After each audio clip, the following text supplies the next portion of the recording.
inside the system and beside communities that have been failed by it. When a state blocks access, when institutions are paralyzed, when political will just doesn't emerge, what happens to the real people on the ground? I first want to just say to David, you're lucky I don't know enough about climate change to be able to rain on your parade. But I have serious doubts that an ICJ advisory opinion is going to do much to address the climate crisis. But yeah, I'm sorry, I can't back that up with knowledge in this situation. To go to your question, the critical problem that you get is that people feel that something is happening and it's going to change their situation, and it's not. And you see this as almost a paralyzing effect, which stops people from mobilizing, for organizing, for taking their situation into their own hands.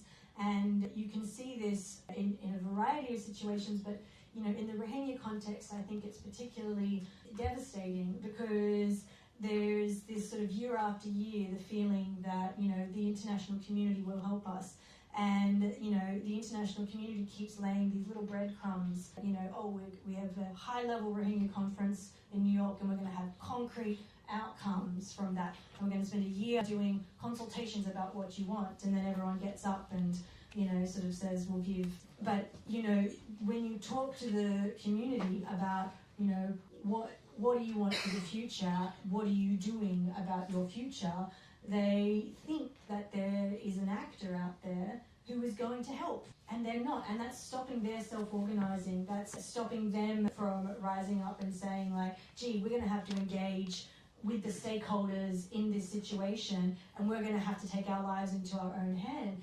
And honestly, the belief of the international community is this debilitating force that you see in various contexts. And I found it very, very troubling in the Ethiopia context, where there was a commission of inquiry that was set up to look into the crimes that happened in Ethiopia.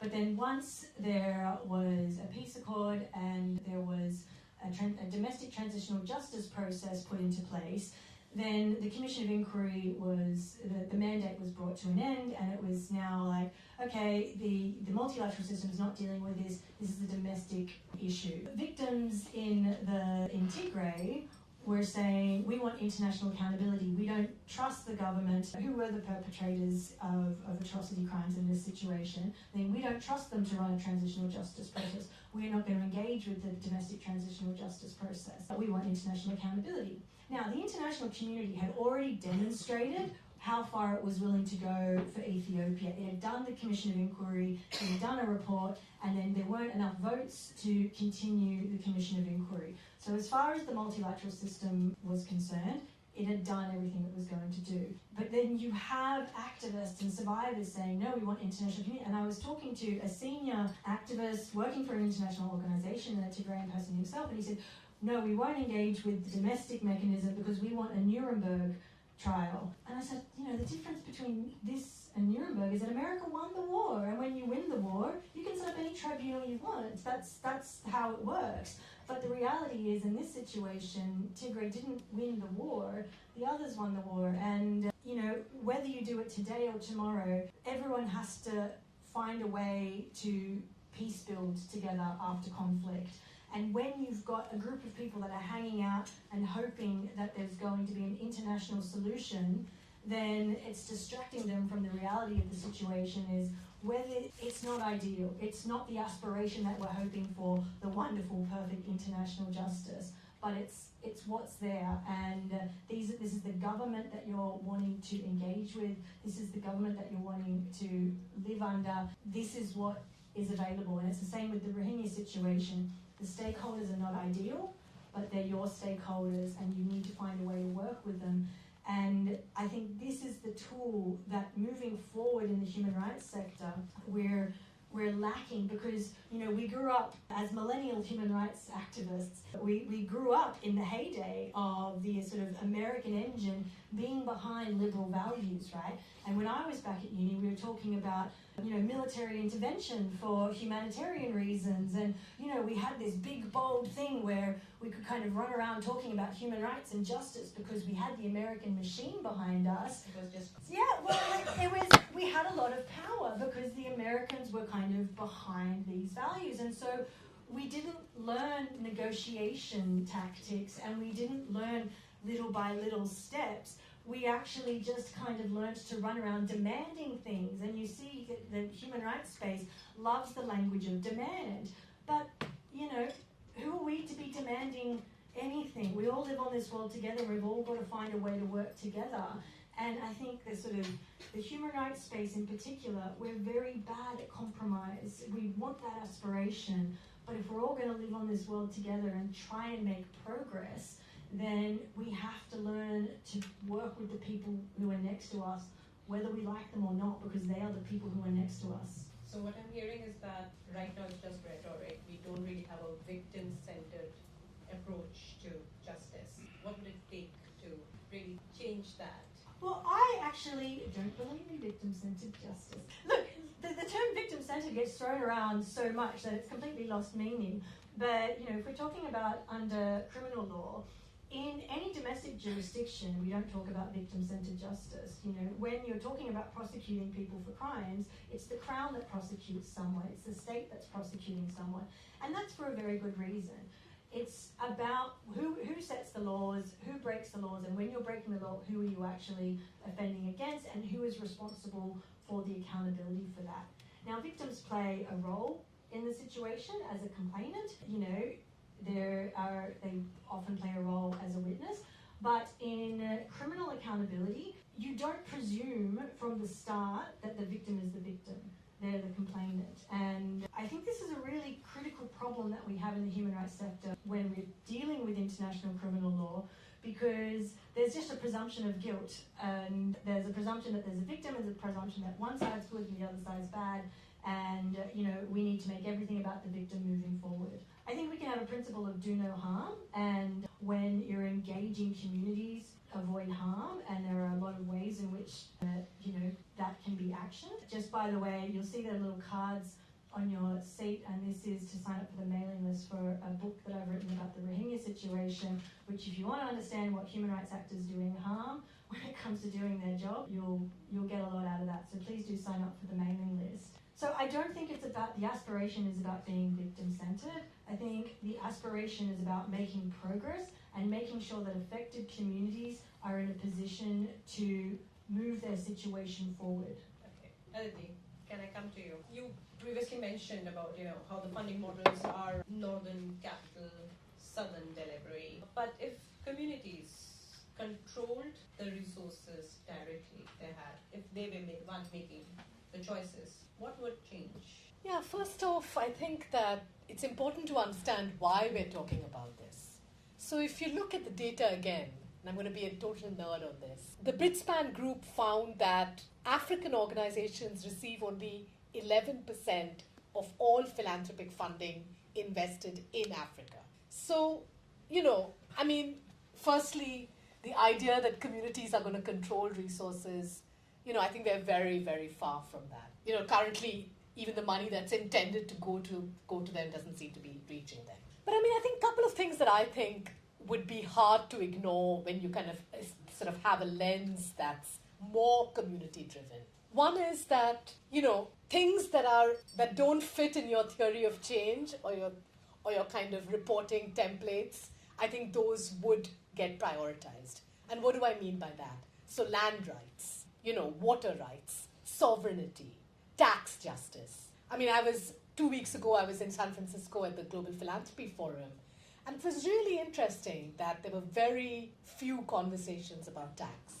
Not unsurprising, but interesting. So, you know, I think that you can't talk about philanthropy and aid, particularly in a continent, for instance, like Africa, where illicit financial flows alone vastly exceed the amount of aid and philanthropy, you know, by a huge amount. So, I mean, community control of resources without talking about who's extracting the fiscal base in the first place, you know, we can't speak about that.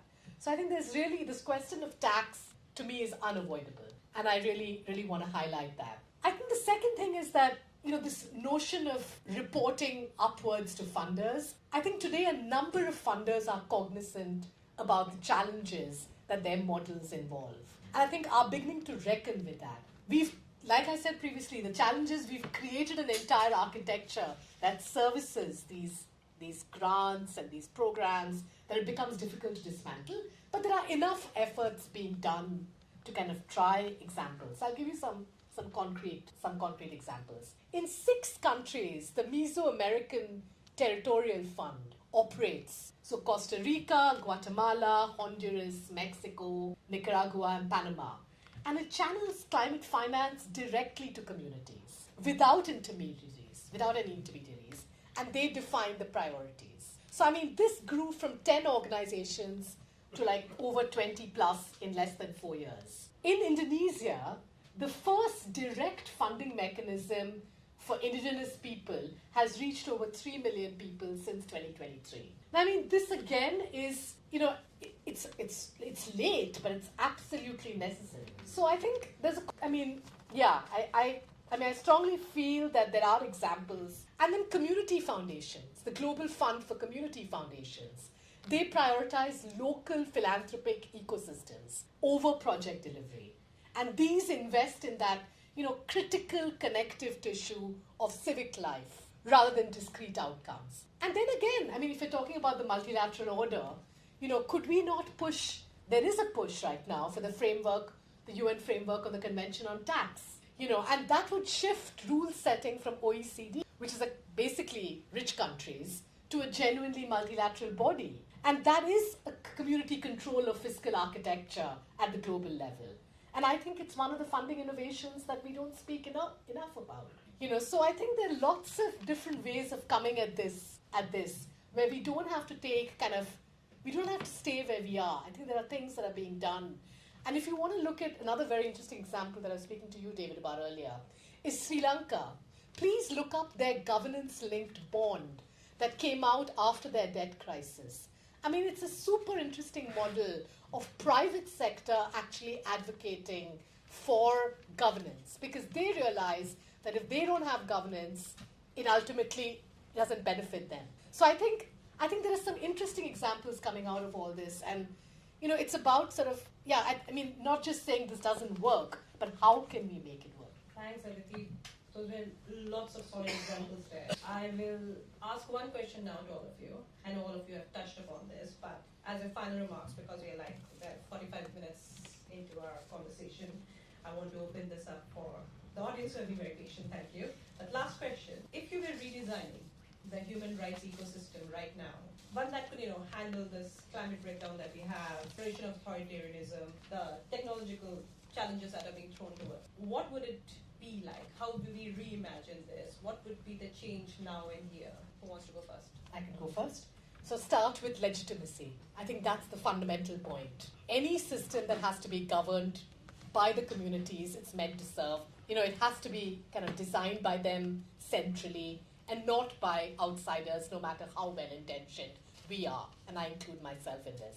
Fix fiscal foundations. Again, human rights cannot be philanthropically funded forever. You know, so we require functional, progressive, sovereign tax systems. And that has to invest in public finance reform. I mean, sounds terribly boring, fiscal democracy and public finance reform. But as much as we have to invest in advocacy and litigation, I believe this is the building blocks of it. And then I think for philanthropic funders, I think they have to look at long-term, unrestricted funding as a structural stance and not as a technical fix. Because I think that these short-term cycles and narrow deliverables, you know, we've had a lot of blocks to institution building. And institution building is critical. And then finally, the genuine risk tolerance, which I think is there amongst many colleagues across the sector, whether in foundations, in family offices, in or not. But fund experiments, you know, I mean, genuinely movements that are inconvenient, that challenge funders, people like Eva, people like David, you know, I mean, and many of you in the room, let's get money out where people are actually, you know, saying the more difficult things. So I think these would be some of my points.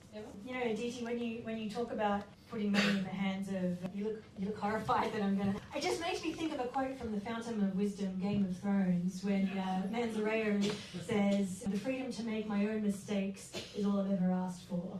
And I think the sort of same approach we should make when it comes to supporting communities. You know, they won't do it right. You know what? we don't do it right either. So let people have the freedom to make their own mistakes in these situations. Look, if I was to, we need a bit of a culture shift to be far more competent at negotiating, collaborating, and sharing space with people we disagree with. And we all live on this world together. That's it. I mean, aside from those guys who went to the moon today, I thought we already did that, but apparently we're doing it again. But, we all have to learn to live together. And I think the left and the human rights space, which isn't necessarily the left, but I think the kind of way in which we sort of brought ourselves into such a demanding space of cancel culture and everyone has to do this and I can't be in a space with someone who disagrees with me. You can all work towards a common goal. And I think the human rights space, when we're dealing with people who are having acute human rights problems or whether we're just people in this space ourselves, we just need to be better at sharing space and building coalitions and trying to make progress. And really, if we're talking about framework, I really like the Sustainable Development Goals.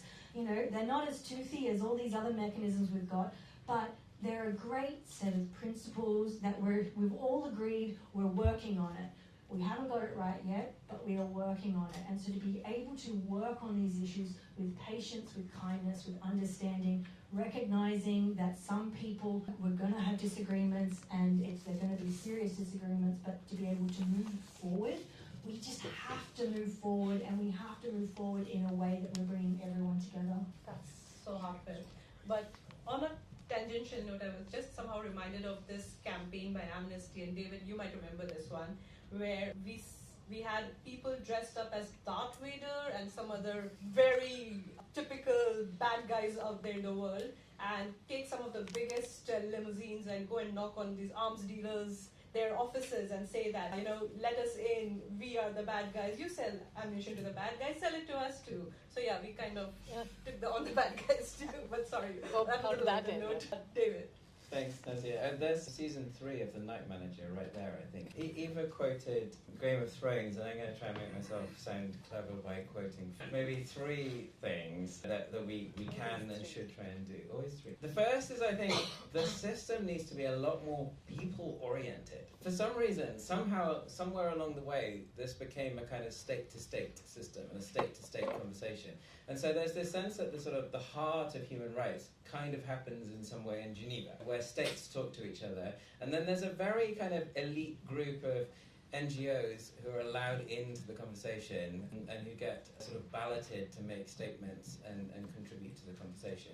There are a few other little sneaky ways that people can get in on the action, but more or less it sort of happens in that realm. Human rights were never supposed to be about that, right? And this is where Foucault comes in. He said something along the lines that we must refuse the division of labour, which is so opposed to us, one in which individuals basically grumble and states get to do stuff.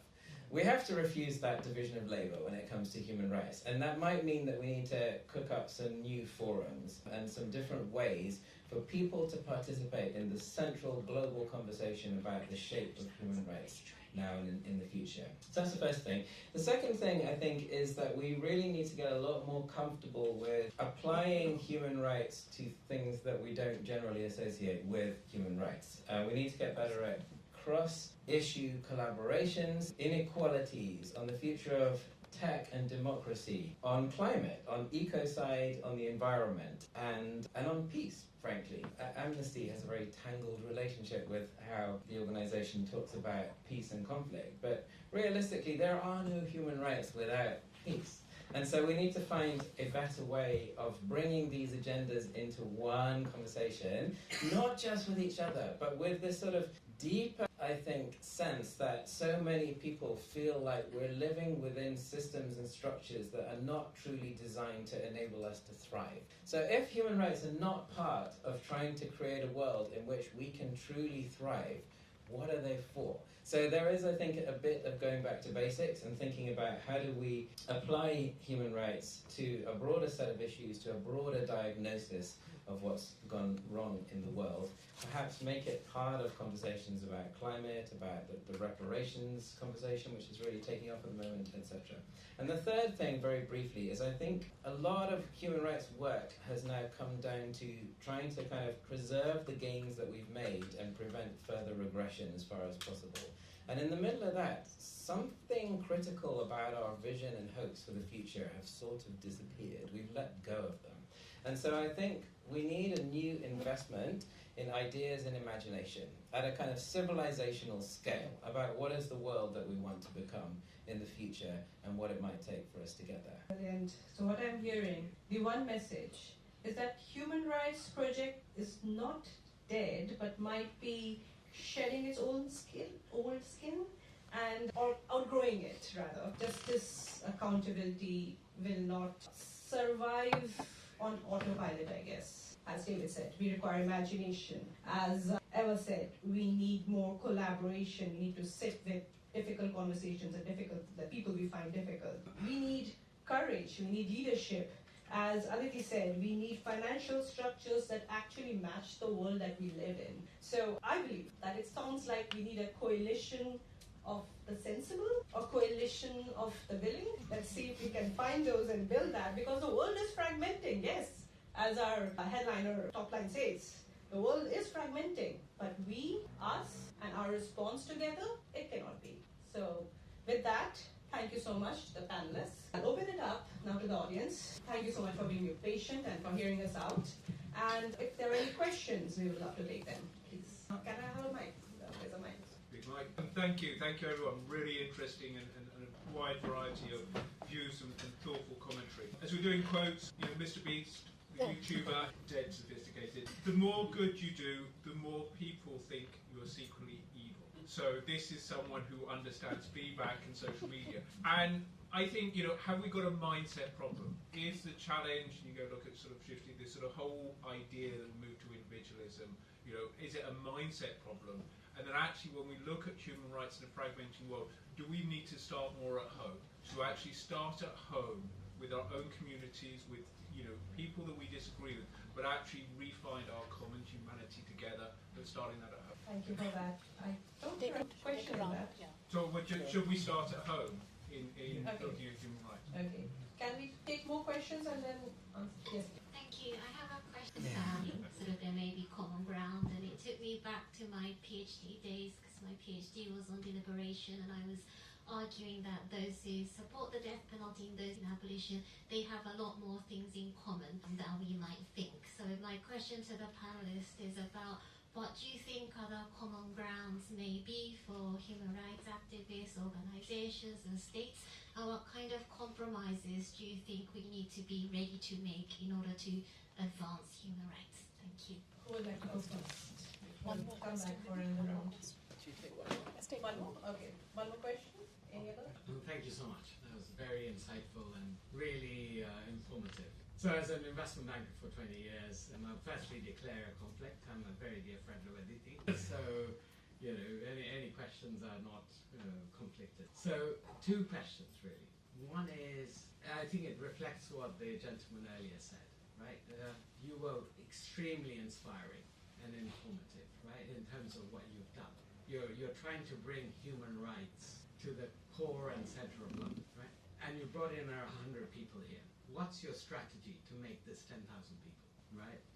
And that's a genuine question to say, people care. Everyone around here cares. You care more than us, and you've done a brilliant job at that. How do you inspire more and more people to care? And the second one is a bit more jovial, actually. So you did a brilliant job in not mentioning AI. Right, so it's actually what's missed out. It was brilliantly missed out.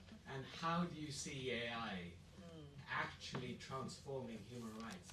In one way, it's really positive. You can look at Gemini and it can answer your questions, and it'll be your friend, and it can be your enemy.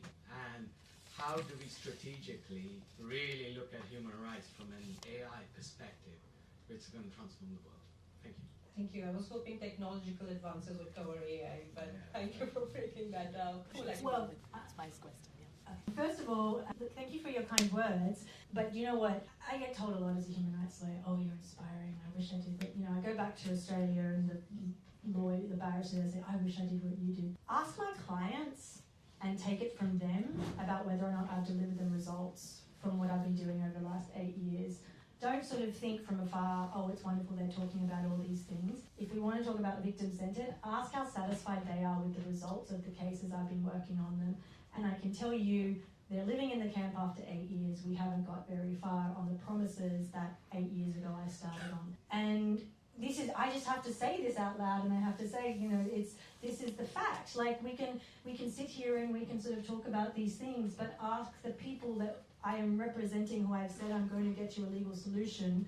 And I've done a couple of good things here and there, and my clients like me, and they think I should get married, and you know, there's a lot of things like that. I have a nice relationship with them, but are we delivering results? And I'm not delivering results, and I just want to be really clear about that in this space. If you're feeling inspired, just put your feet in the shoes of the Rohingya in the camp. Regarding what we have in common with one another, you know, look, first of all, there's one thing that kind of sprung to mind when you're speaking though, about us as a sector.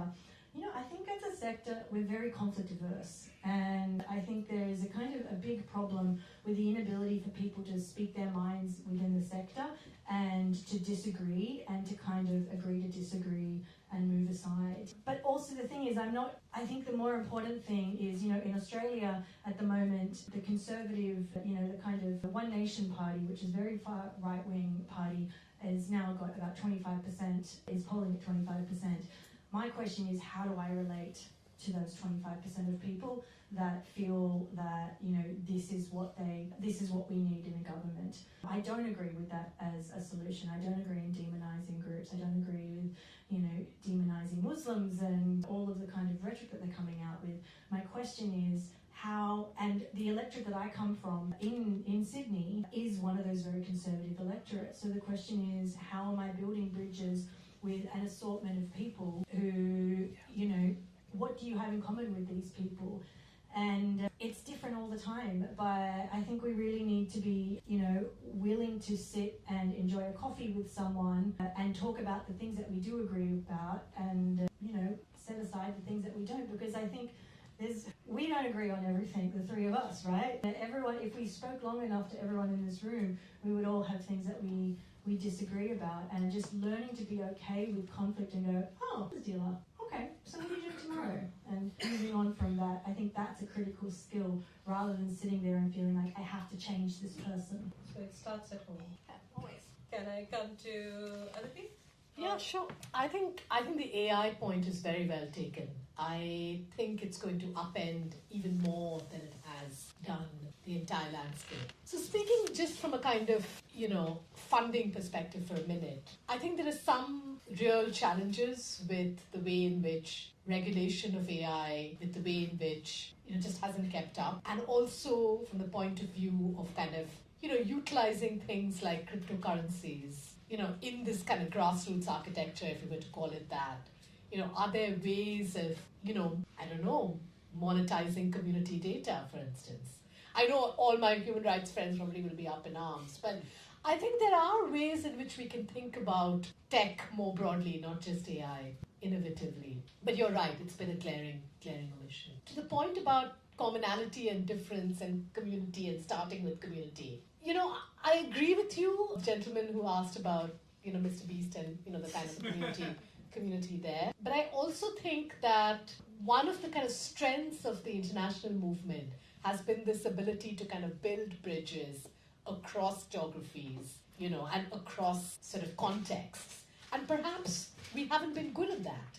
And maybe that's the acknowledgement. So I think for me, the inspiring piece is I feel like that's much less compared to the piece that says that we've actually kind of failed at the moment. So yeah, I do think there's something about starting with where you are, but I also think there's something about kind of crossing that divide between people. You know, we're talking about people very different from us, people very far away from us, and kind of building that solidarity. I think, yeah. And especially as someone who kind of grew up in India and lives in London, when you say community to me, I feel very confused actually. It's like, who is my community, right?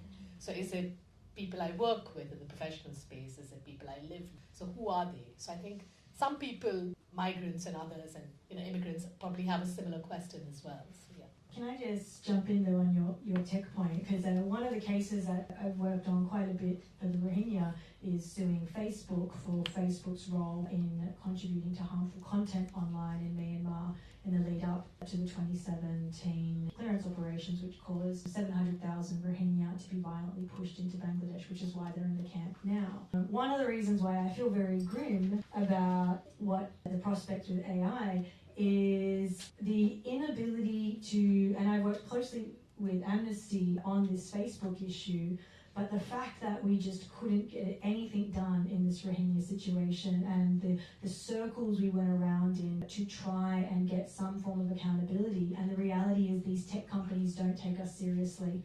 They don't at all. We're completely ineffective to get the change that we want. And some of the reasons why we have litigated in Ireland, and we have a case there with 16 plaintiffs that is moving forward at a glacial pace because it's been done pro bono, and to go up against men, you can't just do it on 2 bob and a lollipop, and you need 6 barristers, and you need 2 law firms, and all of this, and it's extraordinarily difficult to litigate on behalf of just 16 plaintiffs on this very worthy, useful, slam dunk case that really should have been in court on August 26th, 2017, right?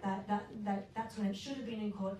It took us to 2023 to get us to court, and a lot of that was sector faffing around and how incapable our sector is at actually litigating against any of these actors. Yeah, and just an interesting stat. Sorry, David, we're coming to you.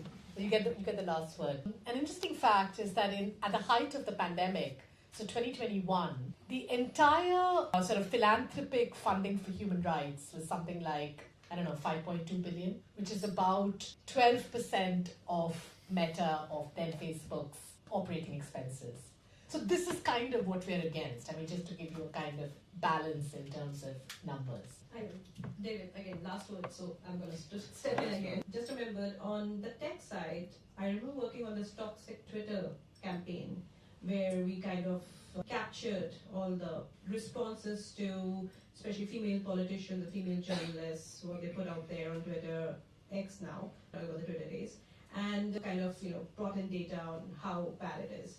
And Amnesty and a couple of others, we were able to bring in the first guidelines that Twitter brought out in terms of what the community guidelines should be. But yeah, since it became X, all those got scrapped. And there's AI. Just most recently in the US-Israel war on Iran, we did see use of AI in the first round of the first day that they had so-called coordinated attack on lots of infrastructure, and how they had very famously used AI in that event. But we did see girls' school being part of the so-called targets. So again, good question again. But all these, I know within Amnesty, and I'm sure within HRW, within others, we do have small teams trying to come up with solutions, more forward-looking, and try to be there before these things the wrongs start happening. So how do you have the foresight to imagine what the human rights implications of technology that's yet to come in or yet to be deployed can be? So it's work in progress, I guess.